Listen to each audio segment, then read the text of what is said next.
Hey guys, this is a new video series that I'm going to start. It is called As Cheap as It Gets, kind of. The whole idea behind this project is to basically give you my opinion on what would be the best way to build up an army at a reasonable price. Now, what I'm doing is I'm using Games Workshop prices as the original prices, and then I'm like pretending as if you guys went through like a discount store, like your local gaming shop or like an online shop or whatever, that gives on average roughly about like a 15% discount. I know a place called the War Store specifically does 15% off, and you just have to get on their online site. Unfortunately, for some reason they do this weird like phone call thing. I think it has something to do with copyright with Game Workshop, and like they won't let you put their product on your webpage, which makes no sense. But I mean, it doesn't, but still, whatever. I'm not here to discuss that today. Yeah, so I just wanted to do Tyranids today, obviously, as you saw from the start, and basically, I'm going to go over how you would build up a 1,000 point list, a 1,500 point list, and a 2,000 point list as cheaply as possible. Alright, to get started, we're going to do a 1,000 point list. Pretty simple, relatively cheap for the amount of points that you're getting. First off, we're going to start off with the Start Collecting Tyranids. It is a box set that you can get from Games Workshop. It comes with a Hive Tyrant, a 10-man squad of gargoyles, and it also comes with a 3-man squad of warriors. Now with that, I chose this to start because the Hive Tyrant is a super popular HQ that most people bring. Throw wings on him, he can fly. He's got 2 pairs of sighting talents to start with, which is awesome. But you can switch those out for Twin Link Devourers with Scything Talons as well. That's how a lot of people run them. Also, with the Warriors, you can load them out with different types of things like Devourers and the Venom Cannon and all different kinds of stuff. And then the Gargoyles obviously are good as well. They're kind of a little bit more fodder, I guess, to get your Hive Tyrant safely into combat or whatnot, or just to be a distraction. They're good at getting up there and taking care of stuff, and the warriors can take care of themselves because they're already synapse. But just with this, the only thing that I would do just for the 1,000 points, I would give the Hive Tyrant every single upgrade you can give them, wings included, Twin Link Devourers with Sighting Talons, because that helps bolster your points quite a bit, and it makes him a really strong HQ. With the warriors, I would just leave them base as is, no changes, and this is all just for 1,000 points, guys. Be in mind, so don't freak out and say, you know, I would take this or that, this or that. This is just something that I threw together. On the Hive Tyrant, I would also give him the Norn Crown, which gives him an additional 6 inches of synapse, just in case him and the gargoyles get a little bit separated, but no big deal. So you have those, and then also to add on to that, there is the Tyranid Swarm box set that you can also get from Games Workshop. They come with 2 20-man squads of Termagants, 2 20-man squads of Hormagaunts, 4 Ripper Swarm bases, 10 Gargoyles, and a Carnifex. That is a huge amount of points for the price you pay, and I'll give you the prices and the points and all that stuff here at the end. With the Termagants, all these guys, I would just run them bare as is. Simple, easy, no big deal.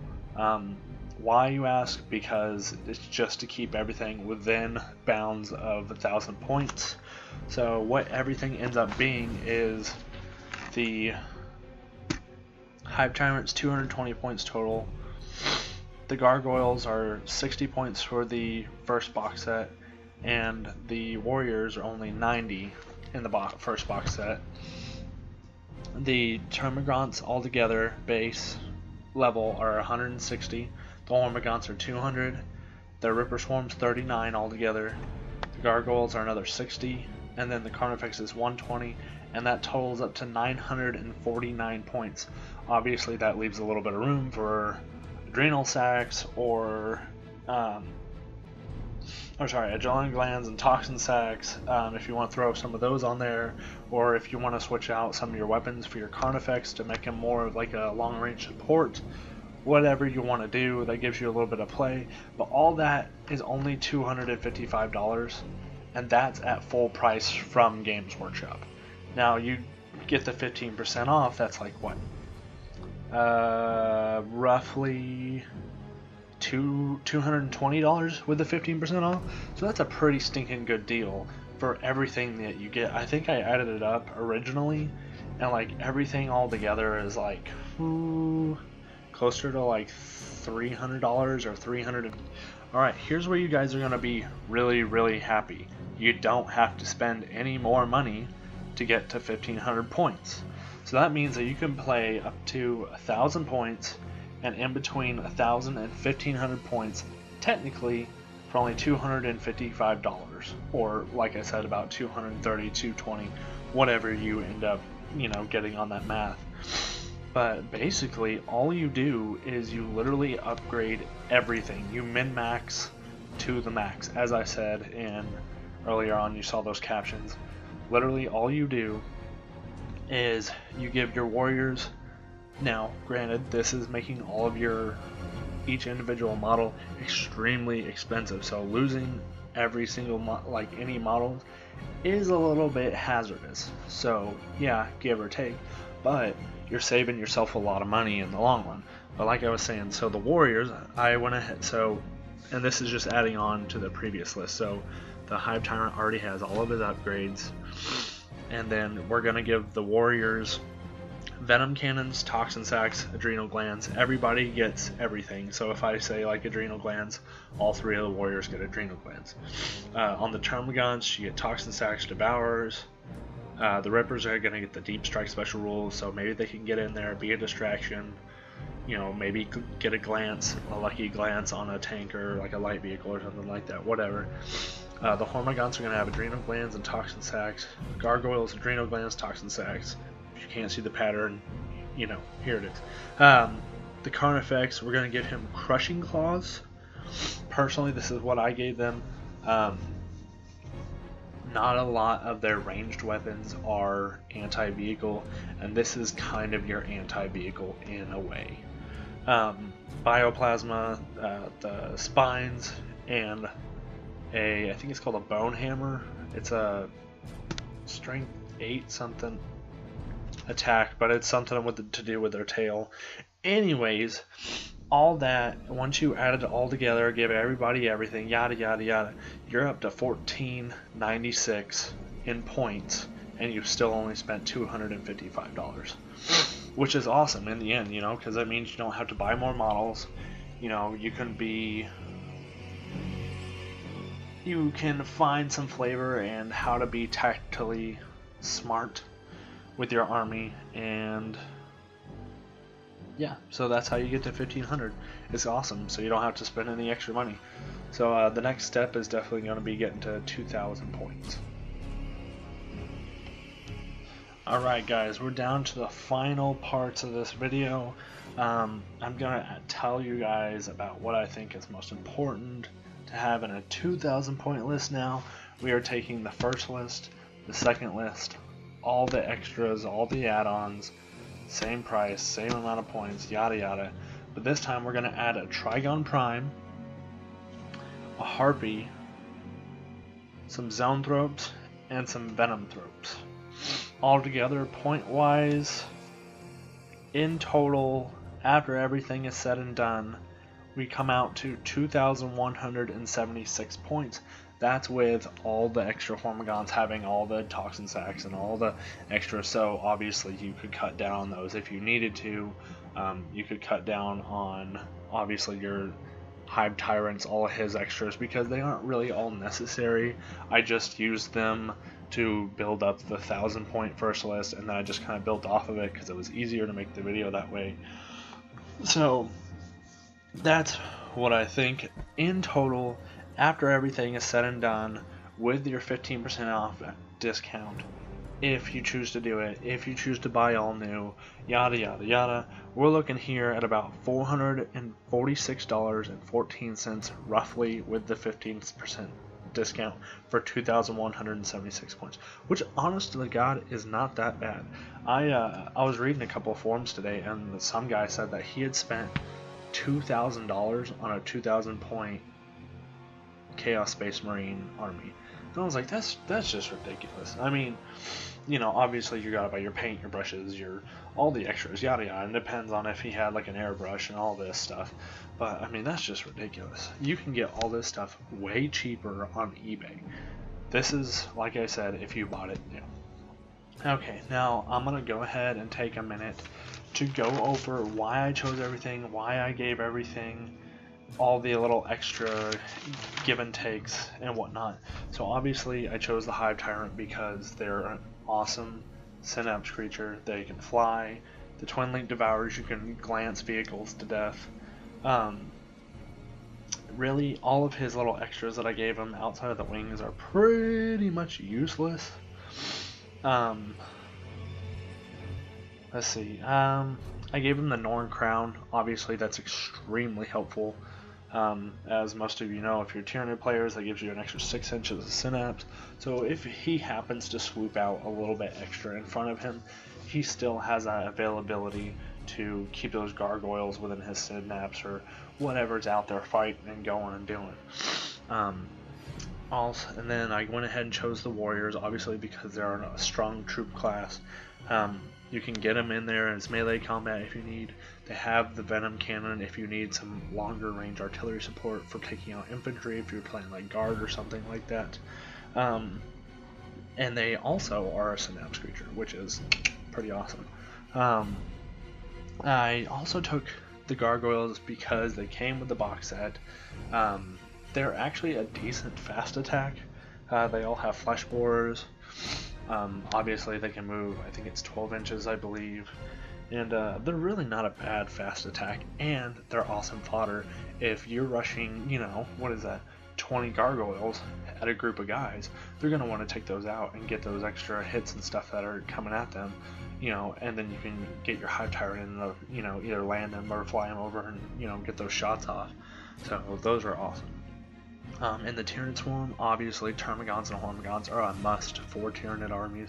Termagants are awesome because, you know, think about it. I'm pretty sure, if I remember, Devours are, I think, 3 shots apiece. So if you have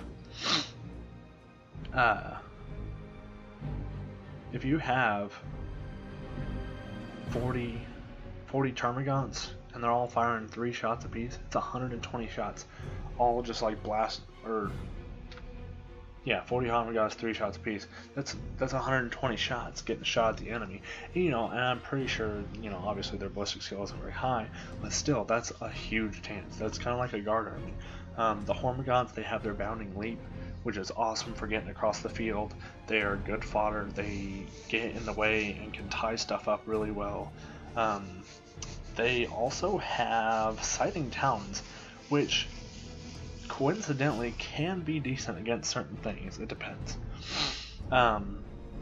They also have Fleet, which I guess you can combine with Bounding Leap. I'm really not sure, but they're an awesome unit to have. And if you just have a crud ton of them, just run it across the field, they're, you know, they're obviously going to wreak havoc. You got your Ripper Storms. Honest to goodness, they are not completely useless. They're just not very helpful. Like I said, you can get the Deep Strike special rules, 2 points a model, get them in there, glance a Rhino or something like that, and then they're dead. You know, they're they're a distraction unit. That's really all they're used for. They're fearless. I guess maybe that could help if you get them in close combat with a larger enemy. I don't know. Maybe you could tie something up with them, but really they're not going to help you that much. And then obviously on the other box set with the Tyranids one, you're going to get more gargoyles. Obviously get them in there, yada yada.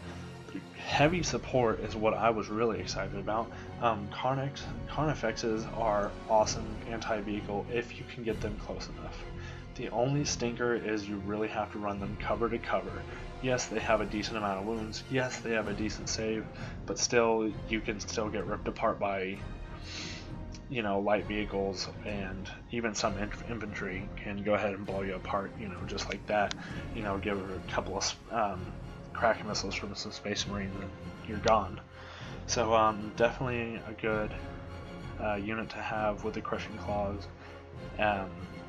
It can provide artillery support with I think a heavy venom cannon, I want to say, but I don't know, they're not really useful that way. They're better in close combat, so I would stick with them on that. And then getting into the 1500 points, yada yada, everybody, obviously, I gave the venom cannon just because I could. It was just an extra 20 points. Everybody needs toxin sacks. Super helpful, super awesome. Adrenal glands are obviously you're gonna give you that. I think it's fleet, so definitely want to do that. The devours for the termagants for all the extra shots. I gave the Carnifex like the extra, like the bone mace. That's what it's called, bone mace. Bone mace, the bioplasm, the spines, all the little extra little bits and stuff, just because it's fun. Obviously, in Crushing Claws again. Now, here's what most of you are probably interested in hearing. You know, why did I run a Trigon Prime, a super expensive model to keep around? It's almost, I'm pretty sure it's actually,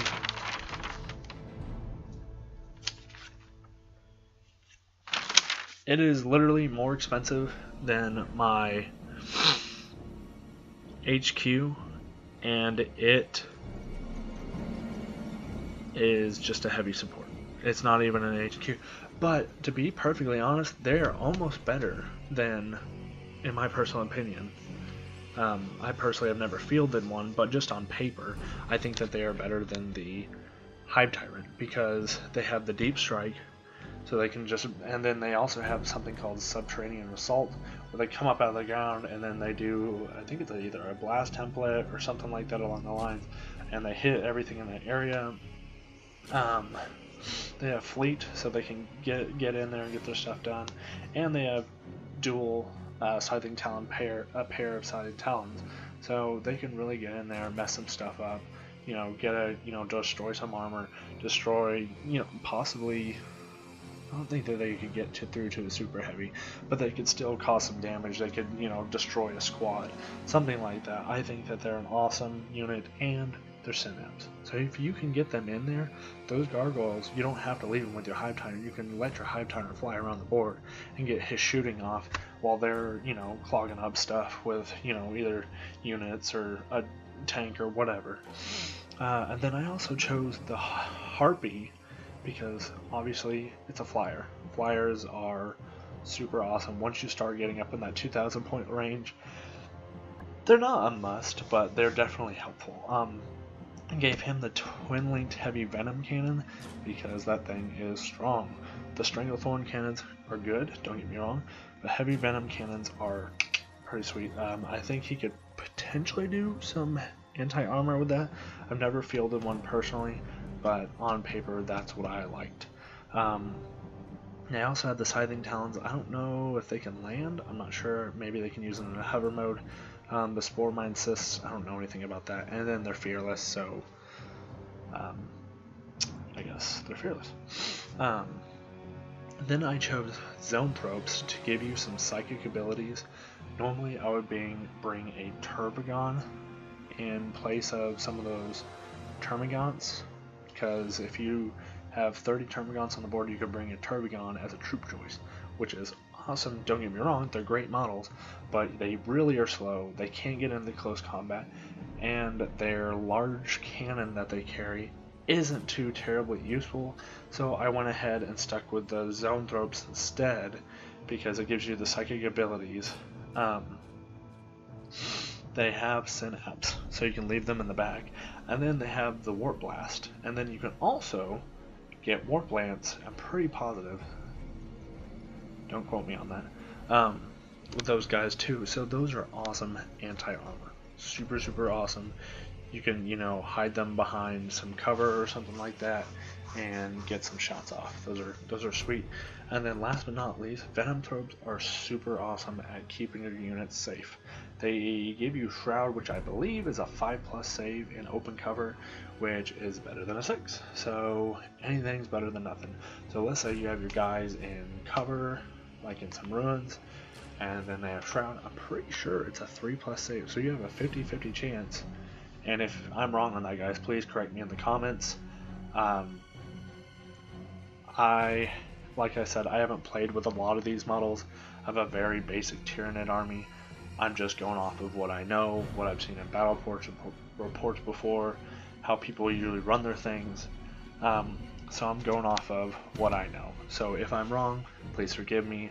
I'm not going out of my way to do that, but I am still learning, just like you and everybody else, and that's why we're here, to have a good time and enjoy the game. So yeah, but they give Shrouded, and as far as I know, that's about all they're useful for. It's better usually just to keep them back. They have a 2+ poison, I guess, which is kind of helpful, but honestly, like, I really wouldn't get them into close combat. They're kind of squishy. So anyways, that is all in all 2,176 points. If you upgrade everything that you could potentially upgrade with them, including all the higher tyrants, extra junk, for only $446.14. Well, that's with the 15% off from a Wargaming store. So anyways, guys, I hope you enjoyed the video. I will also be doing, as cheap as it gets, on Chaos Demons, Necrons, Orcs, Chaos Space Marines, Tau, Dark Eldar, and Astra Militarum. I will also do a regular Space Marines list eventually, but I'm more interested in the other ones because I personally am also looking to buying into those armies. So in a way, this is helping me do research while I'm making videos for you guys. So anyways, it's getting late. It is almost midnight. I'm gonna kick myself when I gotta get up at 5. Anyways, guys, I hope you enjoyed this video. I really hope that you stick around and watch more. If you have any questions, comments, concerns, please let me know in the video, in the comment section below. And like I said, I'm still learning, so if I got any rules wrong, I apologize. I know that irks a lot of people, but I am learning. So anyways, you guys have a wonderful evening, and I will hopefully talk to you again soon later this week.